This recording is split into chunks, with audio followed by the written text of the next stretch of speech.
Congress party कोशिश कर रही है अब, लेकिन अनफॉर्चुनेटली इंडिया गठबंधन में दरार पड़ गई है। ये बड़ा बयान महाराष्ट्र के पूर्व मुख्यमंत्री और कांग्रेस के कद्दावर नेता पृथ्वीराज चव्हाण का है, जो साफ साफ कह रहे हैं कि इंडिया गठबंधन में दरार पड़ गई है।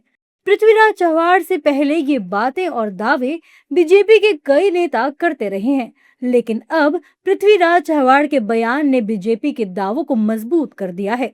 आपको याद होगा, दिल्ली में 8 जून को इंडी गठबंधन के नेता आपस में मिले थे। बैठक से हाथ मिलाते हुए, सोनिया और ममता गांधी के गले मिलते हुए, आपस में बात करते हुए, मुस्कुराते हुए तस्वीरें सामने आई थी। लेकिन अब कांग्रेस नेता पृथ्वीराज चव्हाण के शब्द हर तस्वीर को साफ कर रहे हैं। बिना किसी किंतु परंतु के पृथ्वीराज चव्हाण कह रहे हैं कि कांग्रेस पार्टी कोशिश कर रही है, लेकिन दुर्भाग्य से इंडी गठबंधन में दरार पड़ गई है। अब कांग्रेस पार्टी कोशिश कर रही है अब, लेकिन अनफॉर्चुनेटली इंडिया गठबंधन में दरार पड़ गई है। लेकिन लोगों में गुस्सा है, विपक्ष शायद हम उनकी आकांक्षा पूरी करने में असफल रहे हैं।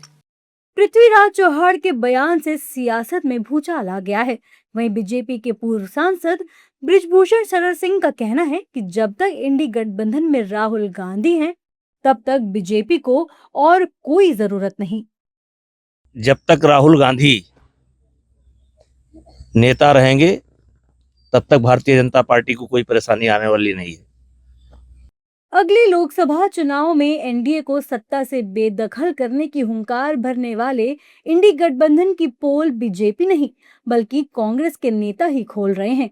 अब आपको ग्राफिक्स के जरिए इंडी गठबंधन को लेकर कुछ फैक्ट्स दिखाते हैं। पिछले लोकसभा चुनाव में दिल्ली में आप और कांग्रेस ने 7 चुनाव लड़ा, लेकिन पंजाब में एक दूसरे के खिलाफ चुनाव लड़ा। हालांकि बाद में आपने इंडी गठबंधन से नाता तोड़ लिया। इंडी गठबंधन में कांग्रेस भी है और टीएमसी भी, लेकिन पिछले लोकसभा चुनाव और विधानसभा चुनाव में दोनों ने एक दूसरे के खिलाफ चुनाव लड़ा और एक दूसरे को नुकसान पहुंचाया। अखिलेश यादव भी वक्त वक्त पर कांग्रेस पर भड़कते रहे हैं। अखिलेश यादव ने एक वक्त कांग्रेस को देश की सबसे बड़ी धोखेबाज पार्टी बताया था। इंडी गठबंधन को पिछले लोकसभा चुनाव में हार मिली थी। इसके बाद आम आदमी पार्टी और डीएमके जैसे दल कांग्रेस से नाराज होकर अलग हो गए। अब पृथ्वीराज चव्हाण के नए बयान ने साफ कर दिया है कि कांग्रेस कोशिश कर रही है, लेकिन इंडी गठबंधन में दरार पड़ गई है। अब देखना होगा कि ये दरार भरती है या इंडी गठबंधन को पूरी तरह से खत्म कर देती है।